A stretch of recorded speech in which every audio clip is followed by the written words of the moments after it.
अस्सलाम वालेकुम everyone, welcome to my channel ideas and GK with Danish. जैसा कि आपको पता है कि हमारा एक न्यू सिलसिला जो स्टूडेंट्स की फरमाइश थी उस पर शुरू किया था, जो अमेंडमेंट्स रिलेटेड था। तो उस हवाले से फर्स्ट एंड सेकंड अमेंडमेंट की वीडियो हम ऑलरेडी कर चुके हैं 1973 के कॉन्स्टिट्यूशन में। होपफुली आप लोगों ने अब तक वो वीडियो देख ली होगी। अगर वो वीडियो आप लोगों ने अभी तक नहीं देखी तो उन वीडियोज़ का लिंक इसी वीडियो की डिस्क्रिप्शन में आपको मिल जाएगा, आप उसको काइंडली देख लें। तो मैंने आप लोगों को ये बताया था कि अमेंडमेंट करने का पर्पज़ होता है और हम एक मेजर फ्रेमवर्क के थ्रू कर रहे होंगे। कुछ अमेंडमेंट्स इंपॉर्टेंट हैं, उनको डिटेल में किया जाएगा, जैसे कि 8th है, 13th है, 17th है, 18th है, 21st है, 25th है। उसके अलावा इससे पहले सेकंड अमेंडमेंट है, लाइक वाइज फर्स्ट अमेंडमेंट है। कुछ अमेंडमेंट बहुत ज़्यादा इंपॉर्टेंट है, उनको इस तरीके से किया जाएगा। बाकी आपने ओवरऑल अमेंडमेंट्स करते हुए ना अमेंडमेंट्स का एक फ्रेमवर्क रखना होता है कि क्या ये अमेंडमेंट ह्यूमन राइट्स को इम्प्लीकेट कर रही है, क्या ये अमेंडमेंट्स वुमेन के इशू के हवाले से है, क्या ये अमेंडमेंट में माइनॉरिटी के लिए कुछ किया गया है, कि क्या इस अमेंडमेंट के अंदर पार्लियामेंट की सॉवरेनिटी के लिए कुछ किया गया है, इसको प्रमोट किया गया है या इसको डिक्लाइन किया गया है। ठीक है। लाइकवाइज सिविल लिबर्टीज पर क्या बात हुई है। कोई ऐसी बात तो नहीं है कि under the garb of security civil rights पे कदगन लगाने की कोशिश की गई है। ठीक है। तो ये मेजर या territorial adjustment of the provinces हुई है क्या, जैसे 25th अमेंडमेंट है। इसी तरह से पॉलिटिकल पार्टिसिपेशन, पॉलिटिकल इमेंसिपेशन को लेके क्या चीज़ हो रही है।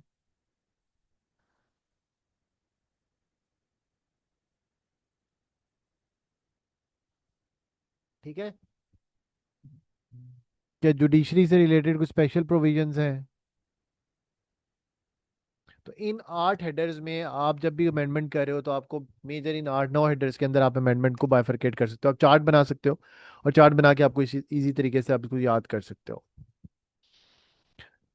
अब जहां तक ताल्लुक है थर्ड अमेंडमेंट का, तो थर्ड अमेंडमेंट का जो एमसीक्यू रिलेटेड प्रोविजन है वो ये है कि प्रेसिडेंशियल एसेंट मिलती है 13 फरवरी को, और गजट के अंदर ये आती है 18 फरवरी को। ठीक है, थर्ड अमेंडमेंट 1974।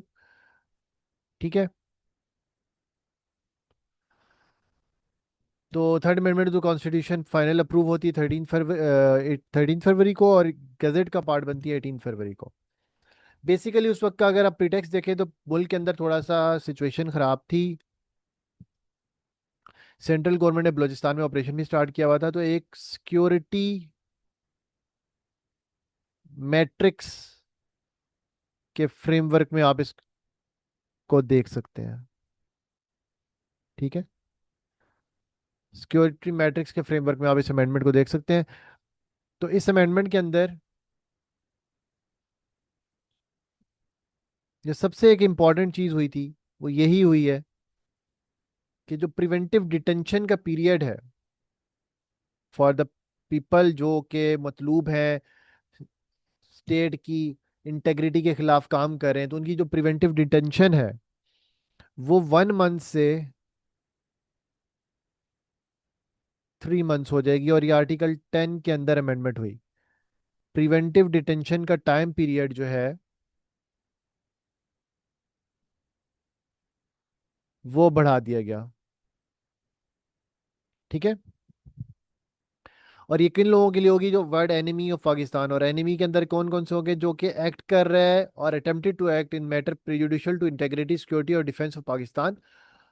ठीक है। और किसी भी ऐसी एक्टिविटी में इन्वॉल्व है कि जो कि एंटी नेशनल एक्टिविटी है as defined in the further law. तो ये जो है आर्टिकल 10 के अंदर अमेंडमेंट के जो प्रिवेंटिव डिटेंशन का टाइम पीरियड है वो बढ़ा दिया जाएगा। ये मेन क्रक्स था इस अमेंडमेंट का। जो fourth amendment of the constitution जो है वो प्रेसिडेंशियल असेंट मिलती है उसको 21 नवंबर 1975 को, और गजट का पार्ट बनती है 25 नवंबर 1975 को।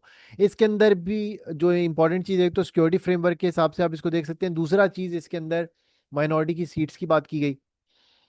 ठीक है। और तीसरी चीज़ जुडिशरी को भी चेक एंड बैलेंस किया गया कि जुडिशरी के ऊपर भी कुछ चेक्स लगा दिए गए कि जुडिशरी किस तरह के लोगों को नहीं कर सकती बेल, या उनको इंटरिम रिलीफ प्रोवाइड नहीं कर सकती। आर्टिकल 17 जैसे कि आपको पता है कि फ्रीडम ऑफ एसोसिएशन को डील करता है।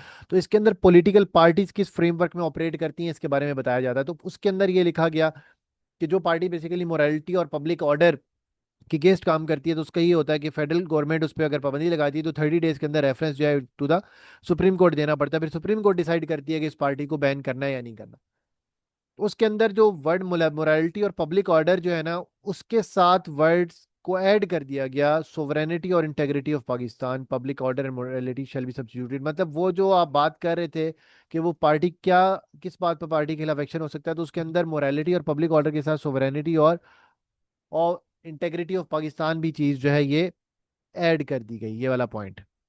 फॉर द वर्ड मोरालिटी और public order the word sovereignty और integrity of Pakistan, public order और मोरालिटी शैल बी सब्स्टिट्यूटेड। ठीक है। इसके अलावा जो एक और इम्पॉर्टेंट जो चीज़ थी वो ये थी कि आर्टिकल 51, अब आपको पता है कि आर्टिकल 51 जो है, अगर आप मेरी कॉन्स्टिट्यूशन वाली आर्टिकल वाइज वाली सीरीज कर करें उसको भी हम कंटिन्यू करने लगे हैं, तो article 51 basically composition of national assembly से डील करता है।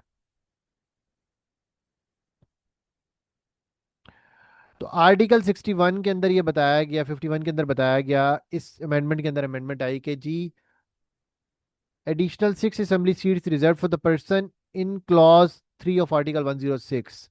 बेसिकली आर्टिकल 106 डील करता है, clause 3 of article 106 deals with the minorities के उसके अंदर कौन कौन माइनॉरिटीज आती हैं। तो बेसिकली 6 सीट्स वर रिजर्व्ड, जो बाद में बढ़ के 10 हो चुकी हैं अब। 6 seats were reserved for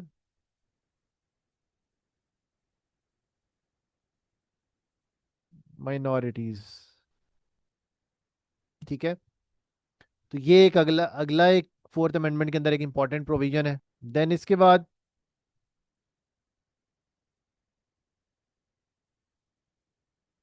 article 199 में इंपॉर्टेंट अमेंडमेंट होती है। आर्टिकल 199 जैसे कि हमें पता है कि रिट जोरिस्डिक्शन, अगर आपने रिट जोरिस्डिक्शन पे वीडियो देखी है तो अच्छी बात है, अगर आपने वीडियो नहीं देखी तो रिट जोरिस्डिक्शंस पे जो वीडियो है वो इसी वीडियो की डिस्क्रिप्शन में आपको मिल जाएगी। आप उसको काइंडली देख लीजिएगा, रिट जोरिस्डिक्शन पे कि रिट्स पे कैसे फंडामेंटल राइट्स के लिए हाई कोर्ट्स काम करती हैं, कौन कौन सी रेट्स होती हैं। तो उस पर वीडियो जो है आपको इसी वीडियो की डिस्क्रिप्शन पे मिल जाएगी, आप उसको काइंडली एक नज़र देख लीजिएगा। तो अब इसमें ये कि हाई कोर्ट जो है वो ऑर्डर नहीं करेगी under clause 1 prohibiting the making of an order for the detention of person.